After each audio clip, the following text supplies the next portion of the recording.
Hello and welcome to SFC Markets and Finance. My forecast, which is a little more negative than most commentators, is that the U.S. economy will flatten out and it will grow at under 2%. The economy is coming down, and I'm really thinking that next year, in 2025, we will get what I would call a shallow recession.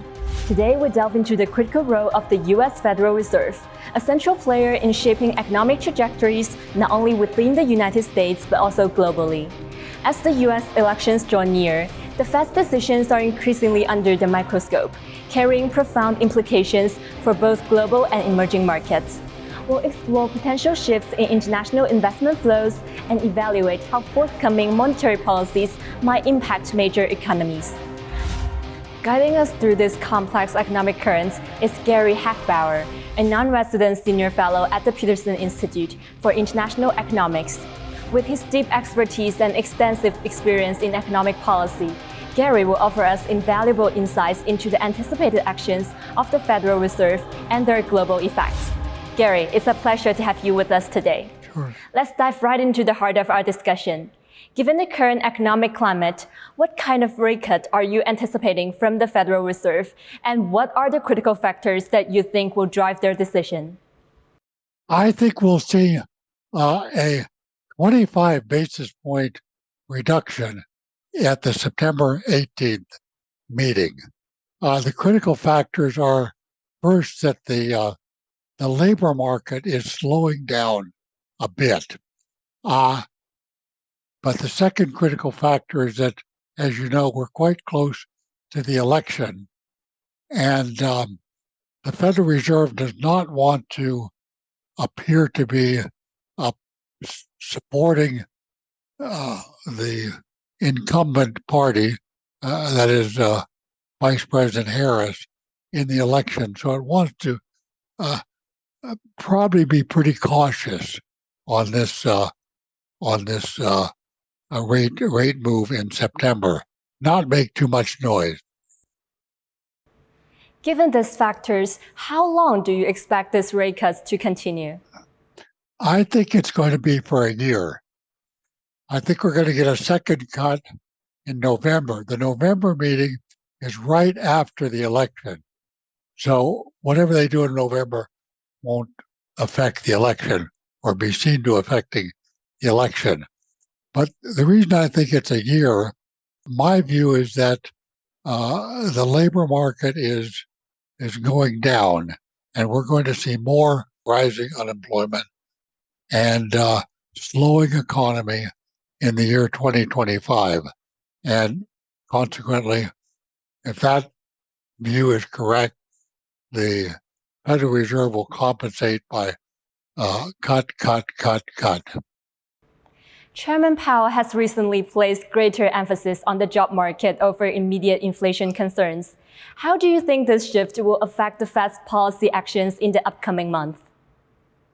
As long as inflation stays at about the current rate, which is about 2.5%, then I think the total focus will be on jobs and the unemployment rate, the duration of unemployment, whether it's increasing because more people are trying to get work or it's increasing because there are more layoffs. All of those kinds of factors will affect Fed's thinking.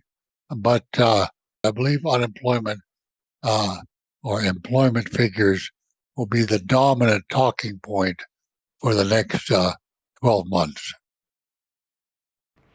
Moving on to recent communications from the Fed, beyond potential rate cuts, what significant messages did Chairman Powell's speech at Jackson Hole convey to markets and investors?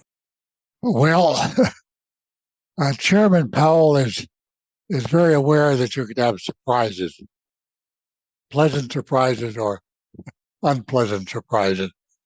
And so he deals with that by this framework where he talks about our decisions are data dependent.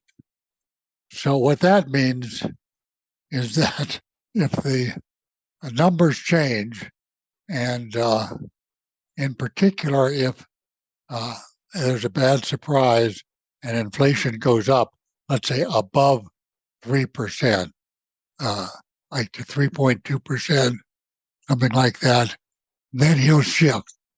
The other thing he says, but central bankers always say this, is that the budget deficit should be reduced. Now he doesn't say whether it should be reduced by increasing taxes or lowering spending. He leaves that to the Congress. The U.S. budget deficit is now about 7% of gross domestic product. I mean, that's a big number for U.S. With the Fed's last rate decision coming just before the U.S. election, how do you expect the financial markets to react? Okay, well, if I'm right, and it's a 25 basis point reduction, I don't think it'll have any effect on the financial markets because that's very well built in. Now, the surprise would be if it's a 50 basis point cut, bringing the target rate to a 4.75 to 5.0. That would say two things. One, that the unemployment outlook is worse than had been expected.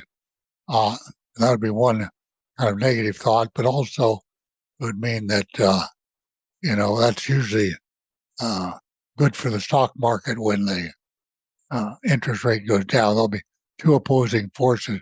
But I think it would probably mean a upward move in the stock market if it was a 50 basis point cut. But as I say, I'm not expecting that. Turning our attention to upcoming economic indicators, with a renewed emphasis on employment over inflation, how does the Fed integrate PCE data into their interest rate decisions? Has there been a significant shift in this approach?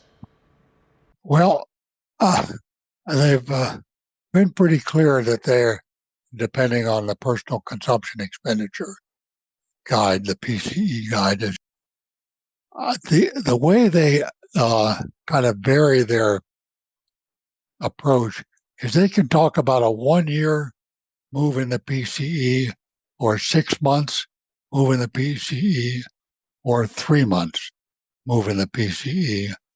The market can talk about a 1 month move in the PCE.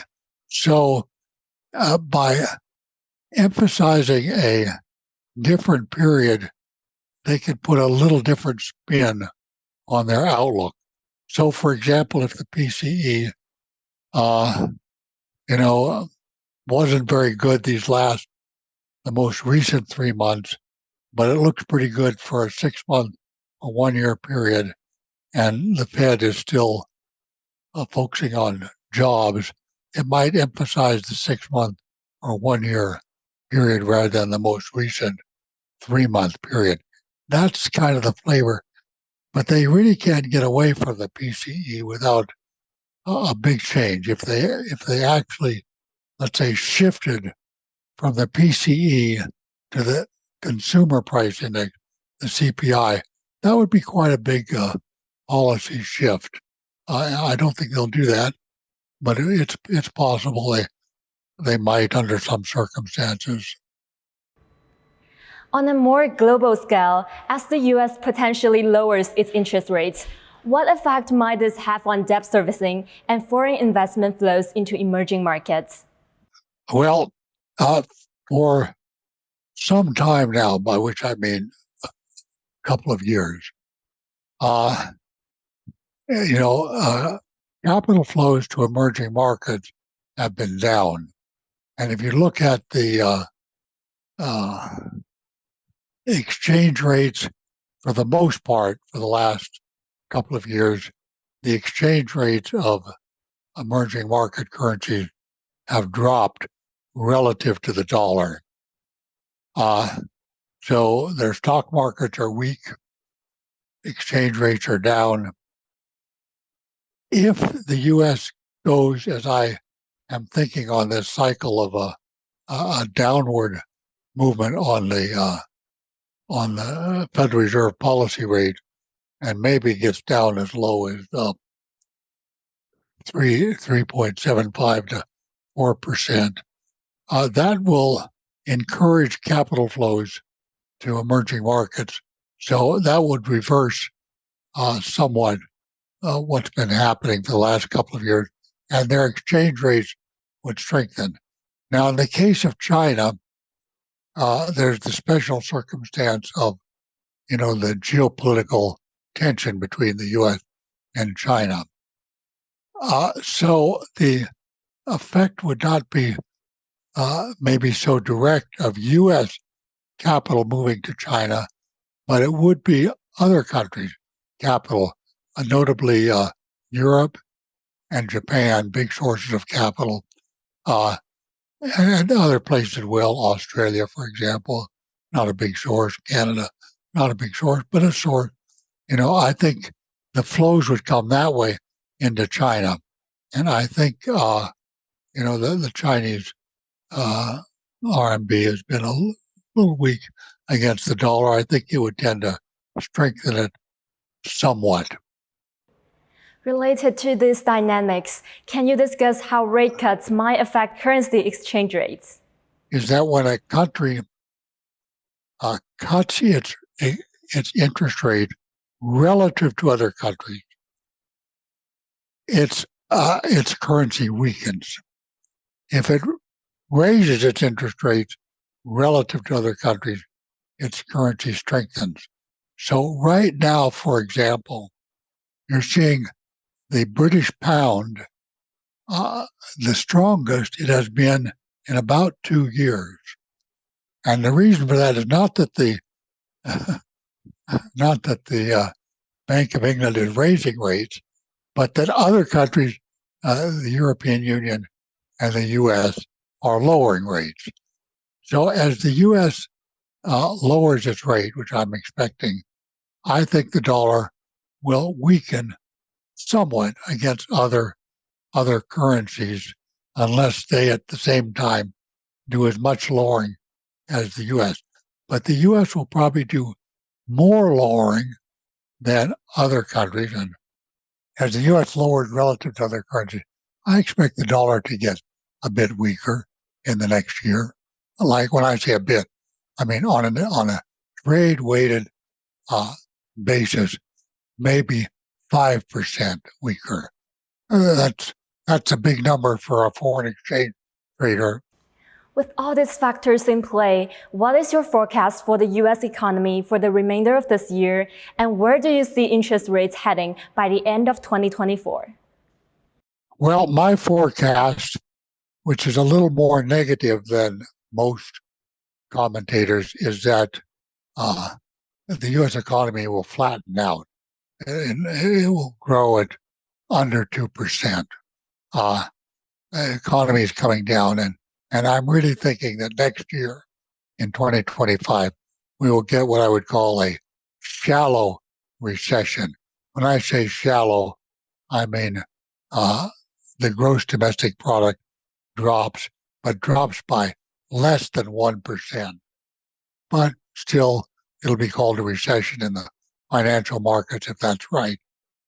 By the end of this year, I expect the Federal Reserve policy rate to be the range of 4.75% to 5%.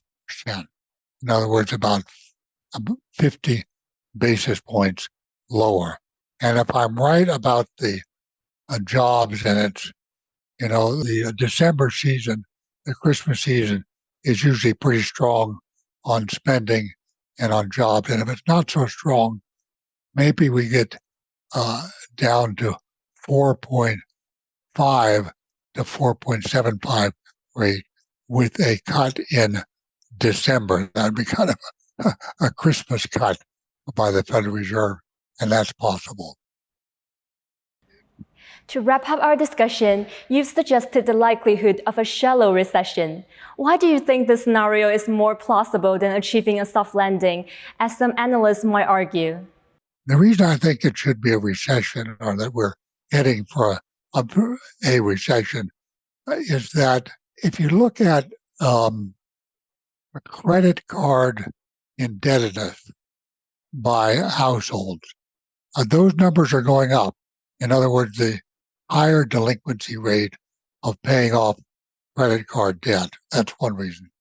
Second reason is the commercial real estate. That's all these office buildings in Chicago, Los Angeles, New York, wherever. People are not going back to the office so much. They want to work from home a couple days a week. And there's a lot of vacancy in the office market, and that means these buildings are not so valuable, and then they can't pay their debt, and that's another weakness in the economy.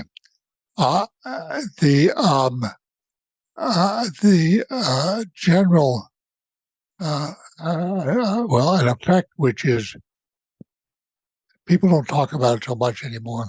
Money supply, the M2 measure of money, which is cash plus checking accounts, has been actually shrinking. People don't talk about that so much now, but historically, that's been a sign of weakness in the economy. So those are the measures that persuade me that perhaps, we're coming down. And then, so now why do I think it'll be shallow?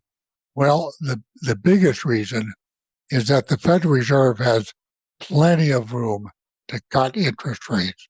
So if I'm right that the jobs, the unemployment numbers come in higher and higher than expected, I expect the Federal Reserve will cut very sharply and very quickly to counteract. That's the biggest reason. The second reason is that if it looks like we're headed towards a recession, the Congress will be more inclined to vote some new spending package of some kind or another. There are a lot of things they could spend money on. And while that won't happen quickly, that will somewhat slow down the rate of any decline in the economy. So those are my reasons, both for a recession, but a shallow recession. Thank you, Gary. As Gary points out, the Federal Reserve is likely steering towards a 25 basis point rate cut due to a slowdown in the labor market, with careful timing around the U.S. elections to maintain political neutrality. This strategic decision reflects a delicate balance in monetary policy as the elections approach. Looking ahead, Gary provided a cautious forecast for the U.S. economy, pointing to a possible shallow recession rather than a soft landing, driven by underlying economic pressures in sectors like commercial real estate and household debt. That's all for today's show. Thank you for watching. See you.